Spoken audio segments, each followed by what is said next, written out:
फतेहपुर जनपद स्थित हदगांव में है, जिसको अटेंड करने के लिए मैं वहां जा रहा हूं। और क्योंकि उत्तर प्रदेश सरकार सभी मुद्दों पर पूरी तरीके से फेल हो चुकी है। 2027 में यूपी बचाओ भाजपा हटाओ नारे के साथ लोक मोर्चा पूरी तैयारी के साथ मैदान में उतर रही है। आज योगी सरकार की असफलता का अंदाजा इसलिए लगाया जा सकता है कि उत्तर प्रदेश सरकार के नगर विकास एवं ऊर्जा मंत्री किस तरीके से अधिकारियों के न सुनने की बात को साबित किया है। वहीं पर महिला कल्याण मंत्री ने अधिकारियों की शिकायत लेकर के धरने पर बैठने के लिए मजबूर हुई। वहीं एक दूसरे मंत्री श्री राही जी भी अधिकारियों की अनसुनी को लेकर के थाने पर धरने पर बैठे। तो जब सरकार के मंत्रियों का ये रोना है कि अधिकारी सुनते नहीं, तो आम जनता का क्या बुरा हाल होगा, इसका अंदाजा लगाया जा सकता है। इसलिए भाजपा हटाओ यूपी बचाओ का लक्ष्य मान करके लोक मोर्चा आने वाले 2027 विधानसभा चुनाव में क्या चौबंद तैयारी के साथ मैदान में उतर रही है और भाजपा का सूत्रा साफ करने की तैयारी है। अभी अराजक तत्व कुछ लोग आ गए थे, कौन है, क्या कहना चाहेंगे उनके लिए? अब यूपी सरकार तो पूरा जंगलराज बन गया। गुंडे माफिया अपराधी बेखौफ कानून की धज्जियां उड़ा रहे हैं। करणी सेना के कुछ कीड़े मकोड़े इस तरीके से लगातार कानून की धज्जियां उड़ाते रहते हैं, लेकिन योगी जी उन पर मेहरबान है, क्योंकि योगी जी की बिरादरी से उनका ताल्लुकात है। इसलिए ऐसे गुंडे माफिया अपराधियों के खिलाफ योगी सरकार भी मौन है। उनको मौन स्वीकृति मिली है, सहमति मिल चुकी है और ठाकुर होने का एक लाइसेंस मिला हुआ है कि जैसा चाहो वैसा कानून तोड़ो।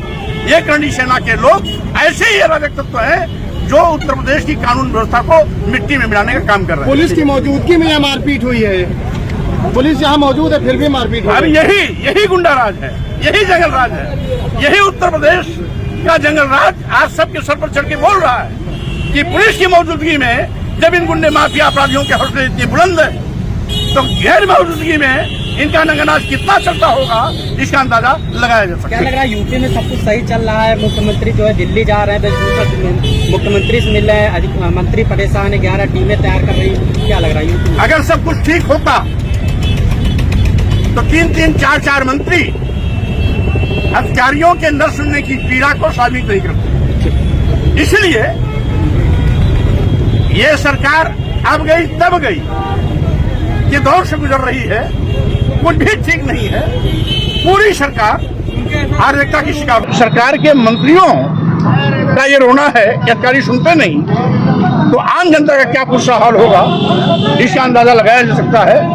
इसलिए भाजपा हटाओ यूपी बचाओ का लक्ष्य मान करके लोक मोर्चा आने वाले 2027 विधानसभा चुनाव में क्या चौबंद तैयारी के साथ मैदान में उतर रही है और भाजपा का सूत्रा साफ करने की तैयारी भी है। अभी अराजक तत्व कुछ लोग आ गए थे, कौन है, क्या कहना चाहेंगे उनके लिए? अब यूपी सरकार तो पूरा जंगलराज बन गया है। गुंडे माफिया अपराधी बेखौफ कानून की धज्जियां उड़ा रहे हैं। करणी सेना के कुछ कीड़े मकोड़े इस तरीके से लगातार कानून की धज्जियां उड़ाते रहते हैं, लेकिन योगी जी उन पर मेहरबान है, क्योंकि योगी जी की बिरादरी से उनका ताल्लुकात है। इसलिए ऐसे गुंडे माफिया अपराधियों के खिलाफ योगी सरकार भी मौन है। उनको मौन स्वीकृति मिली है, सहमति मिल चुकी है और ठाकुर होने का एक लाइसेंस मिला हुआ है कि जैसा चाहो वैसा कानून तोड़ो। ये करणी सेना के लोग ऐसे ही अराजक तत्व हैं जो उत्तर प्रदेश की कानून व्यवस्था को मिट्टी में मिलाने का काम कर रहे हैं। पुलिस की मौजूदगी में यह मारपीट हुई है। पुलिस यहाँ मौजूद है फिर भी मारपीट। अब यही गुंडा राज है, यही जंगल राज है, यही उत्तर प्रदेश का जंगल राज आज सबके सर पर चढ़ के बोल रहा है कि पुलिस की मौजूदगी में जब इन गुंडे माफिया अपराधियों के हौसले इतने बुलंद है तो गैर मौजूदगी में इनका नंगनाच कितना चलता होगा इसका अंदाजा लगाया जा सकता है। क्या लग रहा है यूपी में सब कुछ सही चल रहा है? मुख्यमंत्री जो है दिल्ली जा रहे हैं, ब्रजभूषण मुख्यमंत्री से मिल रहे हैं, अधिक मंत्री परेशान है, 11 टीमें तैयार कर रही हैं। क्या लग रहा है यूपी में? अगर सब कुछ ठीक होता तो 3-3, 4-4 मंत्री अधिकारियों के न सुनने की पीड़ा को शामिल नहीं करते। स्वामी प्रसाद मौर्य को मारना कौन चाहता है, उनकी जान कौन लेना चाहता है और उनके हमलावर के पीछे कौन है जो उनको बचाना चाहता है?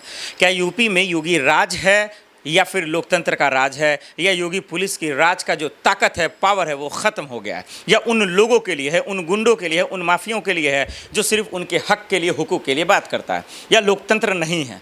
ये सवाल मैं इसलिए कर रहा हूँ कि असदुद्दीन ओवैसी, चंद्रशेखर आज़ाद और बहुत सारे विधायक नेताओं पर हमला होता है, दिन दहाड़े हमला होता है, गोलियाँ चल जाती हैं, लेकिन निष्पक्ष जाँच के नाम पर हलवा मिलता है, यानी कि कुछ भी नहीं मिलता है। तो सवाल यही है कि आखिर जो विपक्ष के कद्दावर नेता हैं, जो सवाल करने वाले लोग हैं, जो योगी सरकार के खिलाफ, उनके नीतियों के खिलाफ आवाज़ उठाते हैं, उन सब का हिसाब किताब कौन करेगा? आखिर कौन असली सच को देश के सामने लाने का काम करेगा? क्या कानून व्यवस्था नहीं है? क्या वहाँ भी जंगल राज आ चुका है? ये सवाल कहीं ना कहीं जो है उठ रहा है, और यही चीज़ स्वामी प्रसाद मौर्य उठाना चाहते हैं। उन पर हमला करने वाला, उनके साथ हमला होने वाला, उस पूरी तस्वीरों की जो असली सच्चाई है आज हम आपके सामने कैमरे पर रख देते हैं।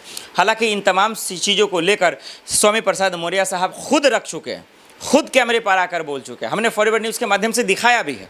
लेकिन आज हम बताएंगे कि इस घटने का, इस हादसे का, इस जो स्वामी प्रसाद मौर्य को मारना चाहते हैं, उनकी जो काली करतूत है, उन सब का असली सच आपके सामने रख देते हैं।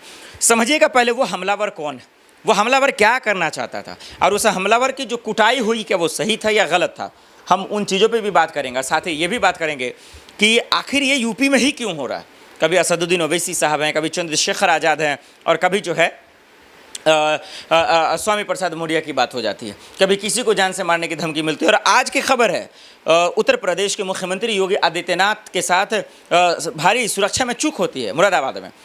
तो योगी प्रशासन कर क्या रहा है, उसकी सुरक्षा एजेंसियां कर क्या रही है, इंटेलिजेंस आईबी क्या कर रहा है? भाई जब आप तोप चलाते हैं, आप कहते हैं कि हमारी सरकार बहादुरों की सरकार है, हमारी एजेंसियां बहादुरों की एजेंसियां हैं, यही है आपका जो आए दिन कोई भी थप्पड़ मार के चला जा रहा है, हमला करके चला जा रहा है, सपा के सांसदों पे हमला हो जा रहा है, आए दिन करनी सेना के लोग गुंडागर्दी कर रहे हैं, आपके पास कोई सवाल जवाब नहीं है। तो रामजी लाल पर कैसे हमला हो गया? तो ये सवाल जेन्युइन है जो पूछा जाना चाहिए। आइए समझिए दर्शकों, सबसे पहली बात है कि जिस तरीके से हमारा आप देख रहे हैं स्वामी प्रसाद मौर्य किस तरीके से जो है अपना पार्टी के लिए तैयारी कर रहे हैं, रोड शो कर रहे हैं, कार्यक्रम में जा रहे हैं, बातचीत कर रहे हैं, और अचानक से हार पहनाने के बहाने भीड़ आती है, लोग आते हैं, कोई आदमी आता है और उनको थप्पड़ मार देता है। ये बड़ा सवाल नहीं है, बड़ा सवाल ये है कि आखिर उसकी हिम्मत ऐसी कहाँ से आ रही है, कौन लोग हैं? चलिए ये तो छोटा मोटा घटना था, कभी केजरीवाल को पीट देता है, कभी जूता मार देता है, कभी चप्पल मार देता है, लेकिन क्यों? इसके मानसिकता को पढ़िए, इसके पीछे कौन है?